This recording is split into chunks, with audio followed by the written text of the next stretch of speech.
Hello, everyone, and welcome to episode 6 of the Realeyes The World Podcast. Today, we're going to be talking about mindfulness.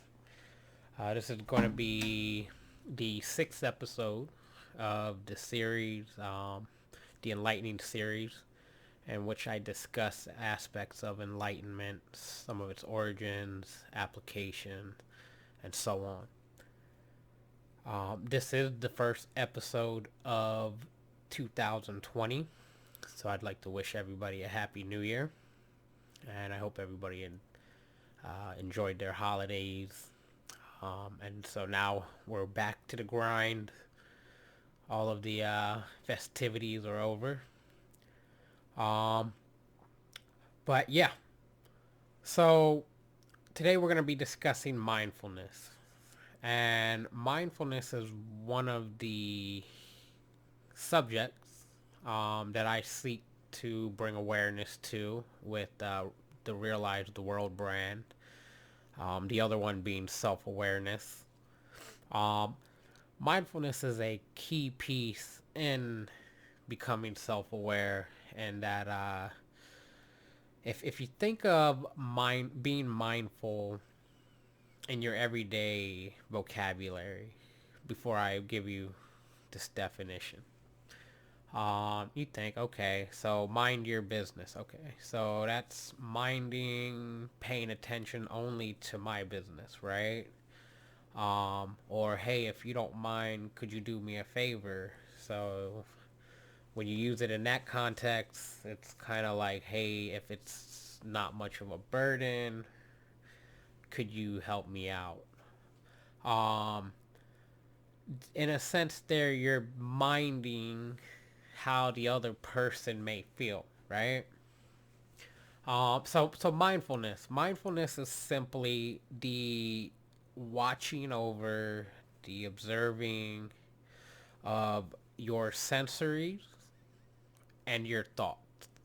Okay, so the sensories being ears, or not. Let's not even name the physical part, but what you hear, what you smell, what you see, what you taste, and what you can feel through the skin. Okay. Now, if you've listened to a previous episode of the podcast, I had mentioned in Buddhism that they also consider the thoughts an additional sense. So there's six senses. When the way they describe it in Buddhism, compared to our Western understanding, there's five. Okay, and then thought was at least to me, the way I went through the education system and what I learned through life up until this point, thought was thought was who I thought I was. Everything in my head I thought I was, not realizing that I was actually a being, and that those thoughts were actually more like noise. But mindfulness allows you to watch those. So all six senses. Okay. So let me give you an example. And if you listen to the last episode, I'm going to reuse the same one with eating. So I might even go a little bit more in depth than the previous one. But when you eat, okay, so let's go through the action of eating, because this is what mindfulness is. Okay, so you're sitting at the table and you have the plate there. Obviously, there's not if you haven't taken a bite yet, there's no taste. Visually, your eyes see the food. You can see the texture. You can see some glaze, whatever you want to imagine is on the plate. And I say with the glaze, like from the oil, the light reflecting, all you pick up on all those visual cues. There might even be steam coming off the plate. And then I, I don't know if you can hear any. I don't even know of a dish that really sizzles after you take it off the stove, but maybe there's something crackling if you can hear it. Um, Hopefully it's not a live animal. But, you would also get in tune with your ears, if there's anything to pick up from the food. And then the last one, I saved the best one for last, is the smell. So there you're gonna, and food's like art. You put some garlic, you put some herbs, you put all these different things. They all have their own aromas. And so the smell is always the most interesting one when we're eating, because it's a concoction of a lot of things to give you that one. We would call it one name for what's on that dish, when in reality, it's like 20 different ingredients, right? So it's like a potion. Okay, so that's being mindful of the food before you even eat it, or I'm sorry, before you even take a bite. Now, when you do go to eat it, now you might engage with your hands. For example, for me, I eat chicken off the bone with my hands. I know in formal settings, people may prefer to use utensils, but you know that's a whole another aspect to eating when you get involved with touching your food. The greasiness or the crispiness, maybe some of the seasoning rubs off onto your fingers. That's all part of being, the whole experience of eating. And you can see how we're not even into the taking a bite part, and I've already described all of these perceptions involved with eating, right? And these are things we take for granted every day, that reach in the fridge, throw something in the microwave, that the meal be cooked in 5 minutes, and then you eat it in the same amount of time, or quicker. And for people that do pace themselves eating, I congratulate you guys on that, because that's actually a skill that has to be developed. Back when I was unconscious, it was the race to fill my stomach, get that full feeling. Didn't pay attention to anything else. Like I said, it's a race to eat, and boom, done with your meal. You know what? Back in ancient times, let's say caveman times, where you would have to go hunt the meal, you have to skin it, you do everything to cooking it, and then you eat it. All of that in like a day's work, right? And for us nowadays, that whole process of microwaving a meal and being done with it in less than 20 minutes or even sooner, those are things we take for granted, and that we're really missing out, a lot of what our bodies was made to do. I mean, we're no different than any other species, in that we take in food, or what we would call food, an energy source, and we process it. We grow, and we're part of a life cycle, no different from a fish, a bird, an alligator. We all do this cycle of, eat, sleep, breed, and continue. But we got complex in it at some point, with industrialization and technology, and we're so wrapped up in development, and working our minds to death, essentially, that we lose sight of what we were originally here to do. And so just bringing the mindfulness into eating, because it is fact, you cannot live without food, for an extended period of time, right? And so there's people that water fast, but eventually your body runs out of nutrients, to digest on its own. But it is fact that you do need you need food. You need an energy source to continue, life from day to day. And so being mindful in just that one aspect, that's not to say to practice mindfulness in everything right from the get-go. That's easier said than done. But getting back to something that you could call your roots, introducing mindfulness into you when you eat, that's something I would say is worth a try. All these other things about exercise, okay. Exercise to a point,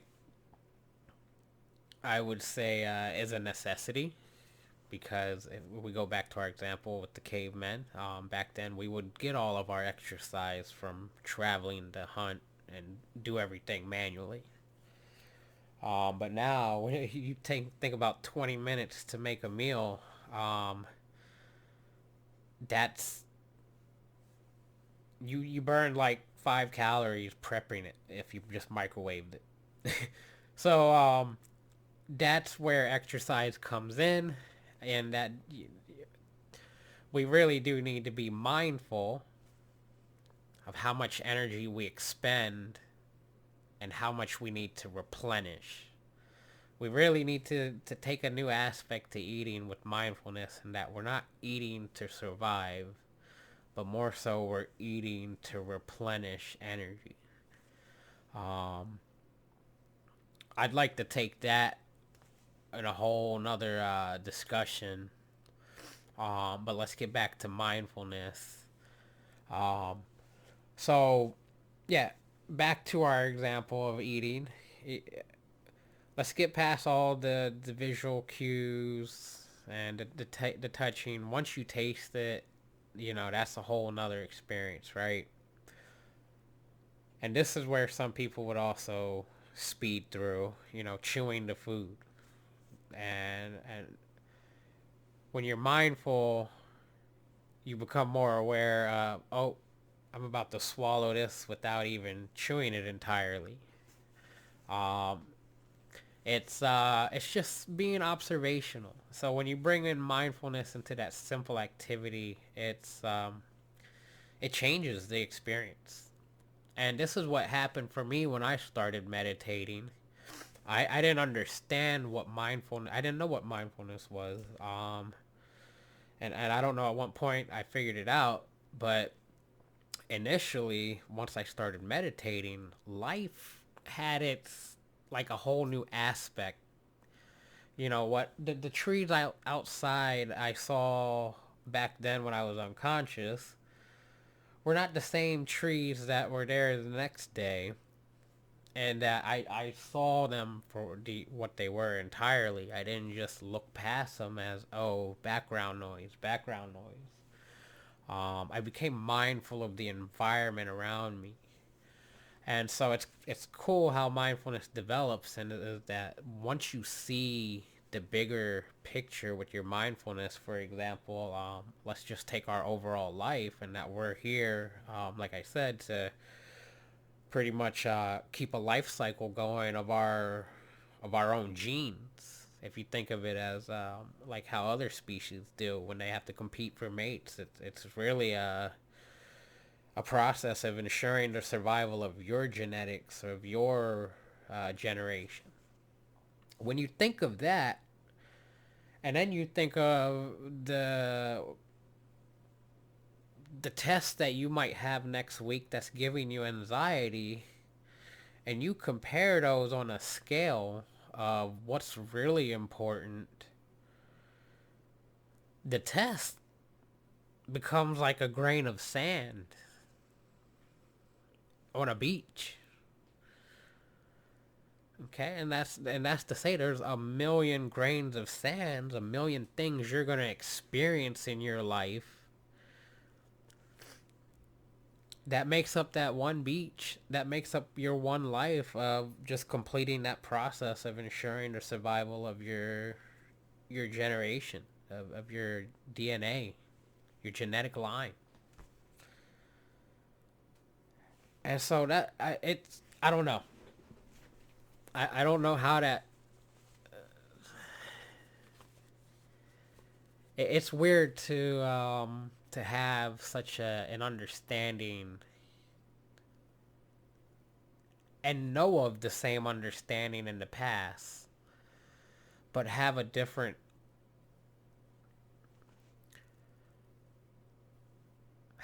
understanding now. I don't know. That's a lot. That's something that happened um, when coming to light, and that the same sayings I've heard before had a whole new meaning. And so some of these same things they taught us in school, part of general education, some of them I see the bigger picture behind now. Whereas before, it's like reading something you don't really care for. And that's actually how I did approach school, and that it was like, well, this isn't something interesting. And so I just did it as an exercise to get it done and not take the value from it. But anyways, uh, a whole nother subject I'd like to get to into another time. But let's get back to mindfulness. So like meditation, I want to go over some of the benefits. Or I'm sorry, the meditation episode last week. I want to go into some of the benefits of mindfulness because even though mindfulness, this is a concept. You may be viewing it as a vocabulary word or a term. Mindfulness. It's an action. It's a I don't really want to say it's a verb, but it's like being. Um, Not even an adjective type being. Yeah, it's being mindful. It's a practice. I almost want to say it's a way of life without the intimidation factor of, oh, I have to adopt a whole new way of life, because you don't. Once you're mindful, it helps you look at your current position with new eyes. That's it. Yeah, it's not like a whole commitment of, oh, I have to go to the gym 5 times a week now, or whatever you might fear, with commitment to a concept like mindfulness. Okay. And these are all free practices: meditation, mindfulness, self-awareness, that just they all bring whole new perspectives to your life where you can be happy. You can finally step off the train and realize that the pace you're moving's okay. Life loses that big rush of going against the clock before you die. Okay. And so you get these realizations when you practice this stuff. And so the other benefits also include, so an increase in compassion, reduced aggression. When you're mindful, you watch the feelings as they arise. Okay, so let's take an example of being in a conversation where somebody says something that you didn't really like, and whether you like or don't like something, because I used an example of picturing a needle balancing on its point as like your inner balance. So whatever goes through our minds and processing information, we have a tendency to find something pleasant or not pleasant or neutral. Okay, so when somebody says something not pleasant to you, it knocks your needle off its point, right? But with mindfulness, you catch the needle before it falls, and now you start to dissect, okay, what's going on? Why don't I like the fact that this person is telling me what I should do next in my life? And so that, for me, it thoughts as they arise with mindfulness. Okay, So I would say, okay, why would they say that? What is it in me that I don't like about that? And so going through this process of finding the origins of my reactions, because I found a lot of habits with mindfulness are just, I'm sorry, a lot of actions with mindfulness are habits. And so, I would sometimes, before I could catch my habitual reaction to something, I would think after the fact, and then I would kind of laugh it off, and I was like, wow, I did that with no thought because it was a reaction. That's we're no different from animals in that we go through something so many times, we know how to do the process and expect the result, right? So eventually it becomes unconscious, so to say, where you don't have to give it much thought, and that's what we might classify as becoming easy, um and that you require less mental strain or effort in doing something every time after repetition. And so you find that with your thought patterns, with mindfulness, that you might be reacting to something and I'll give you an example, like my kids make spilling a drink. Like, I used to freak out because it was like, oh, now we have to clean it, and there was a bit of embarrassment there in the background that we're clumsy. Um, and I don't know. I don't completely recall all the things I've dissected from that, but that's just a general idea. And I would get mad right before even giving it any thought, and maybe scorn them or try to clean it up real quick. When in reality, again, let's go back to what's my whole purpose here. I eat and breed and ensure the survival of my genetics. What is this event in my life of a cup spilling water?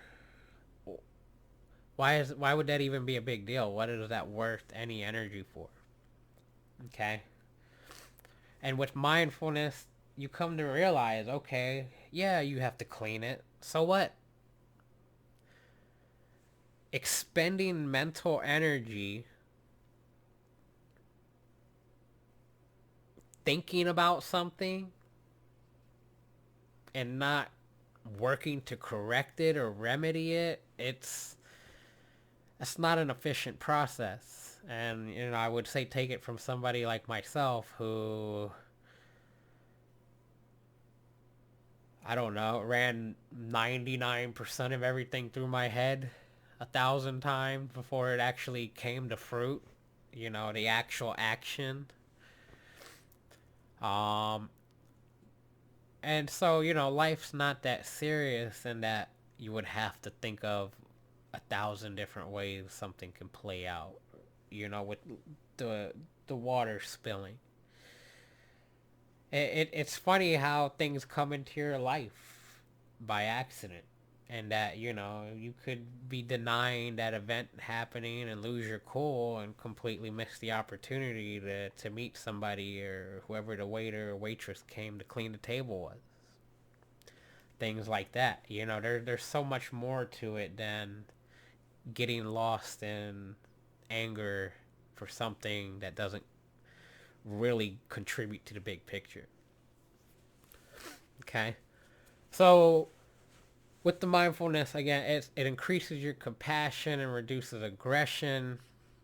You're able to dissect those thoughts as they arise, and this in general would makes you more cognitive. This is another bullet, but I feel like it all kind of adds up to one thing in general. To say mindfulness is just really great. It's like the rewiring of your brain. If you've heard me say it before, one of the things we do as humans is solve problems. Whatever it is about us, and that, we see something, whether we want it or we want to make something happen, we figure out how to do it or make it happen, and that essentially solves a problem. If you think about all the problems in your life, if you bring some mindfulness into it, it could help you solve those problems. So for me, I unintentionally brought mindfulness into my life to realize that wasn't living because I was so lost in anxiety of the unpredictable future. And then I was taking the past not as experience, but, whether it was actual success or failure, classifying it that way and not taking the knowledge from the event, whether it was a success or fail, to, just use experience overall. So I was dwelling on the past in that aspect. And so I was never present to the moment because of all of the, my whole foundation of thinking was built on past and future. And with mindfulness, I was able to realize that.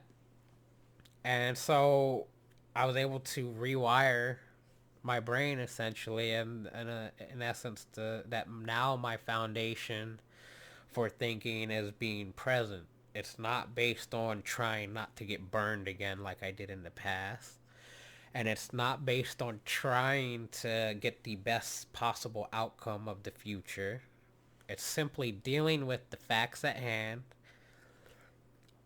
the mindfulness, engage with my five senses, what I know is real, because the future is an idea, the past is also an idea, and being mindful of what really matters in front of me.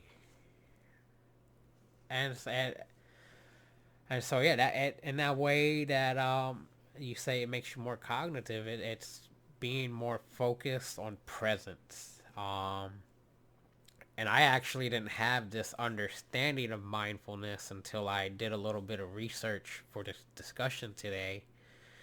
But mindfulness, I defined it as watching over your senses and thought, it's as they arise. It's essentially being present. So I didn't even think of that in that context, that I learned today before this discussion, that mindfulness is being present. It's being here now. Another, this is more of a vocabulary word for me, but I feel like it's a very important one. But I came across the word rumination. And so there was some research that mindfulness reduces rumination. I looked up rumination because I don't think I maybe seen this word once ever. But it is the focus attention on the symptoms of one's distress and on its possible causes and consequences as opposed to its solutions. That essentially, if that's a state of mind or a condition, I don't know the origins of this word. But that essentially described my entire mindset before I started meditating. So wrapped up in those, again, the past and the future, and trying to apply that and not even focusing what's in front of me. It's yeah, I was coming up with solutions, but it'd take me forever because, like I said, I would run 1,000 scenarios through my mind before I selected one and just, accepted the risk of the unknown. It was all about trying to reduce that risk, and mindfulness helps you realize that. Go through here. So mindfulness also increases positivity and well-being.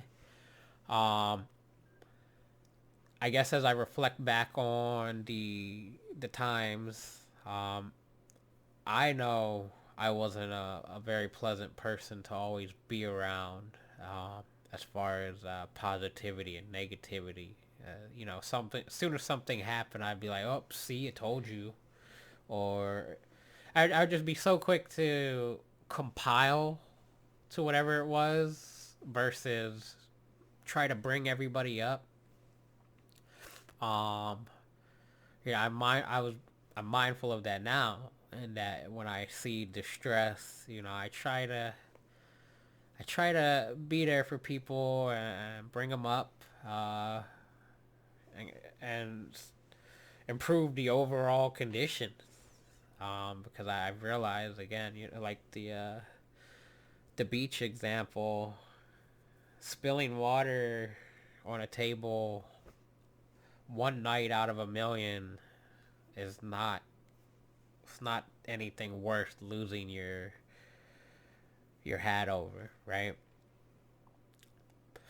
Okay, so then let's see what else. Improves your well-being. So I think that's kind of synonymous with what we've already discussed. Um, Reduces stress. So with I think again that goes with the more cognitive. If you're able to watch these thoughts as they arise, you're able to identify what and how you cause yourself stress. And sometimes it's just taking a different perspective on things. And actually, no, it's not. It's not sometimes. It's all the time.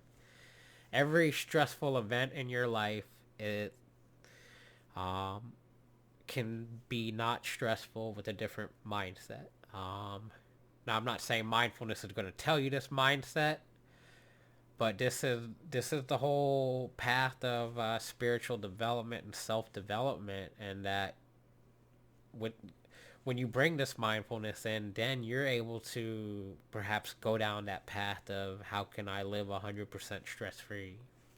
Um, we'll all have different intentions. Um, it's a two-way street, so to say, and that the more the more you realize how stressful life isn't, the more it can come off as uh, almost as if like you don't care.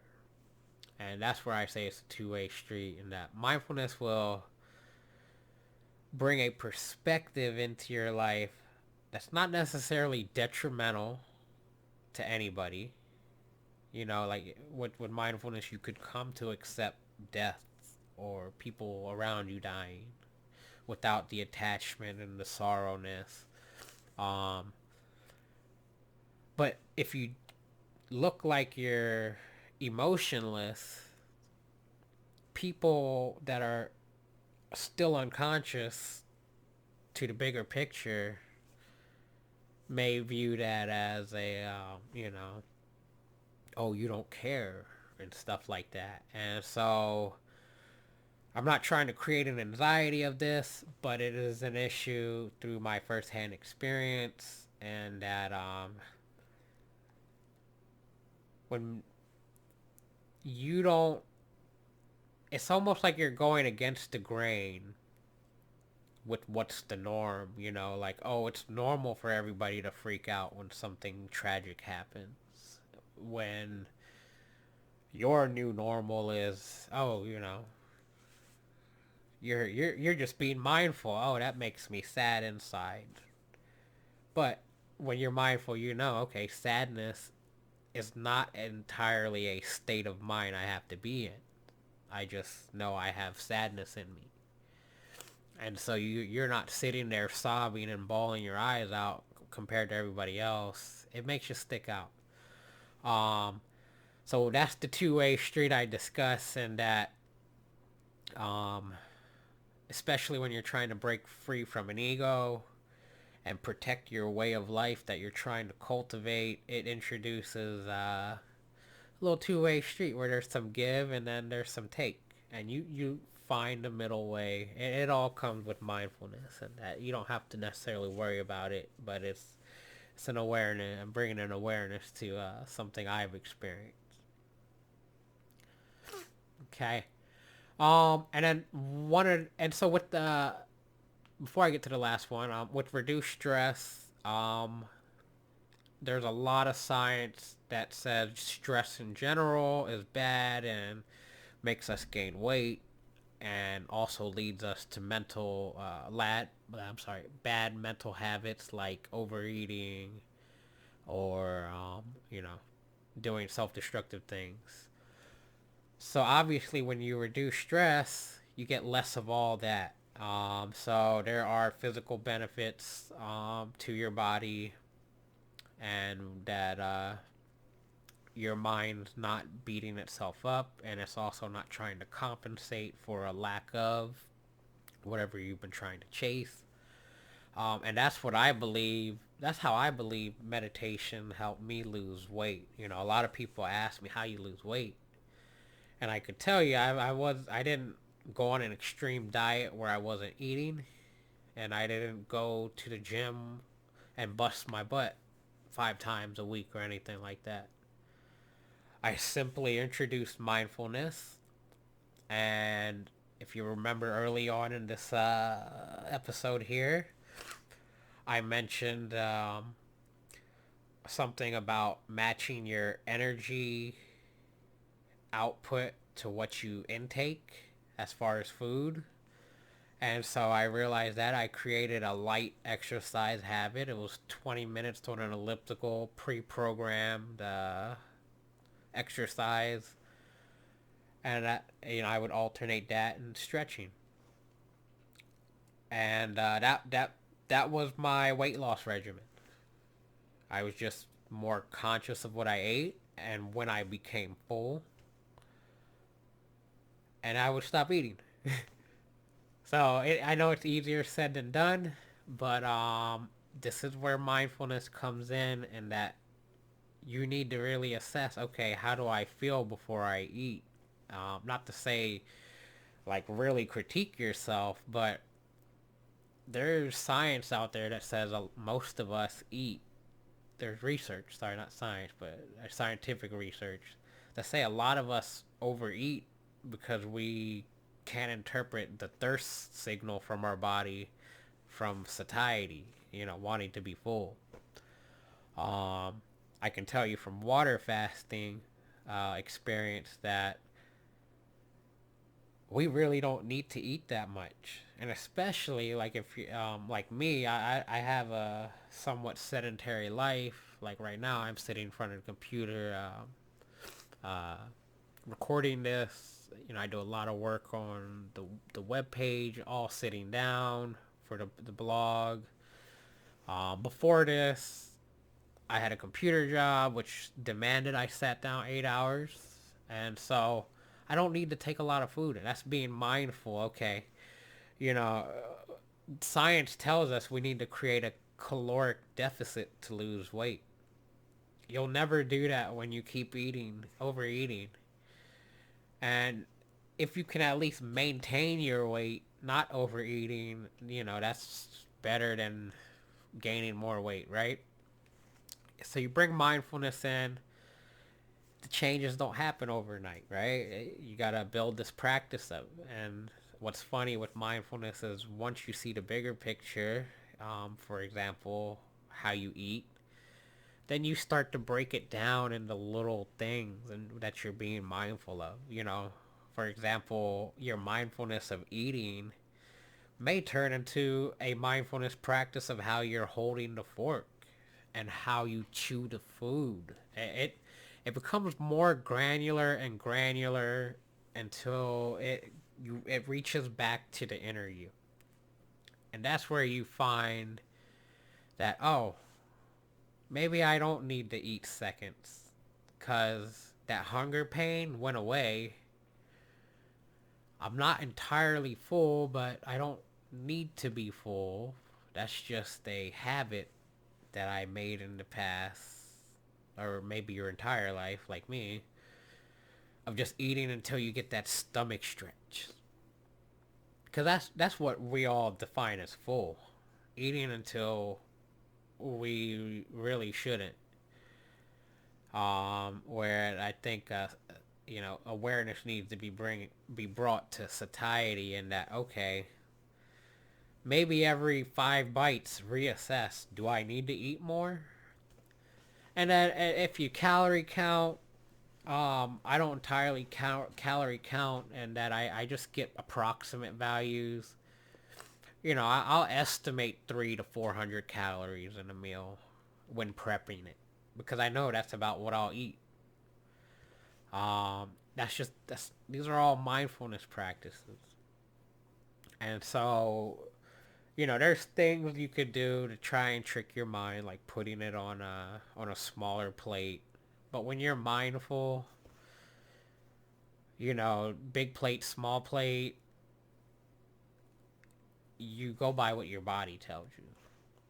And so it's it, it's it's a practice. You got to be open minded to it. Uh, the meditation that I discussed in the last episode, and I put up on the blog website a how-to guide. Um, those all are for mindfulness meditation, and so you can kind of see my story of how I found this, and how I found mindfulness before knowing anything about it. I didn't know I was doing mindfulness meditation initially. I didn't know there was a difference in different meditations. Um, so I can truly say I experienced mindfulness before even knowing what it was, and that the meditation itself just brought a new perspective to life. And mindfulness was a byproduct or a part of that process. And it's it's everything you do is different compared to before. I do a lot of new things with my wife, whereas before I had anxiety of even leaving the house. I've experienced different things that I normally would have said no. You know,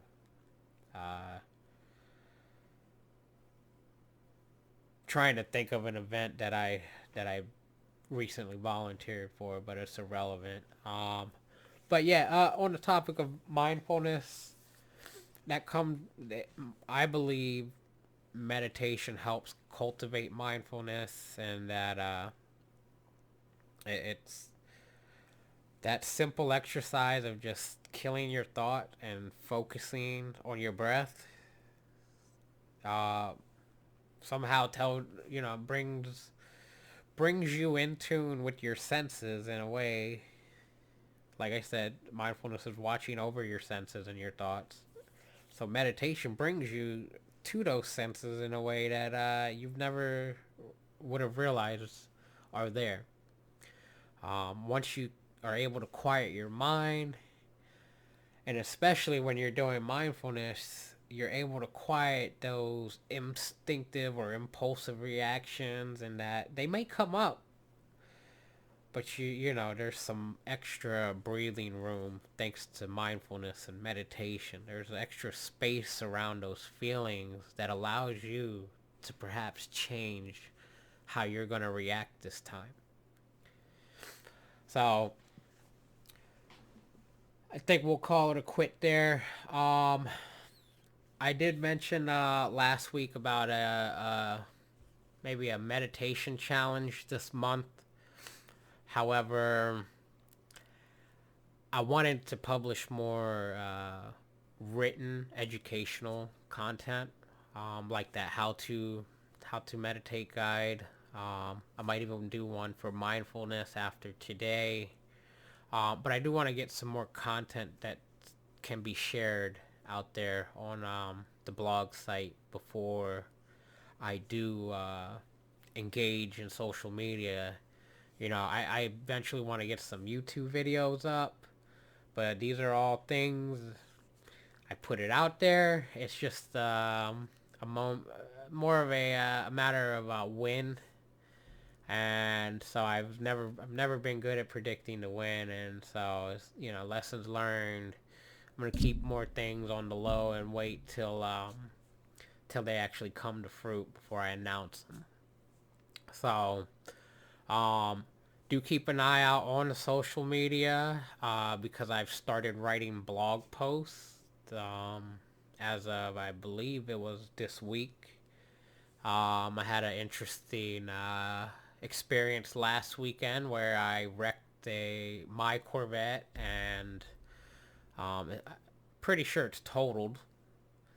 But there's pictures on the website of that. And then, I wrote a piece for New Year's about setting resolutions. And so I want to get more content out on the website too. Little here and there tips of being present, or taking different perspectives on life in general. But yeah, guys, thank you for listening so far. If you made it to episode 6, or if you're just jumping in on episode 6, I encourage you guys to check out the previous episodes. There's so much information in this perspective of life. I don't think I'll ever get it all in one source, one point. So that's why we'll have multiple discussions on this Enlightening Series, and to try and bring to light a lot of this information.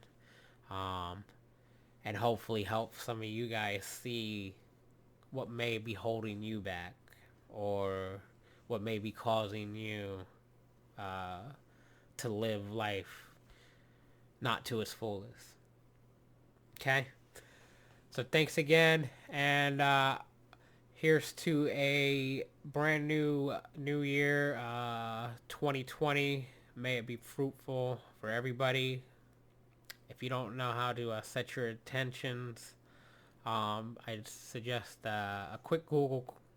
Setting your intentions is setting goals with more seriousness than calling them a goal.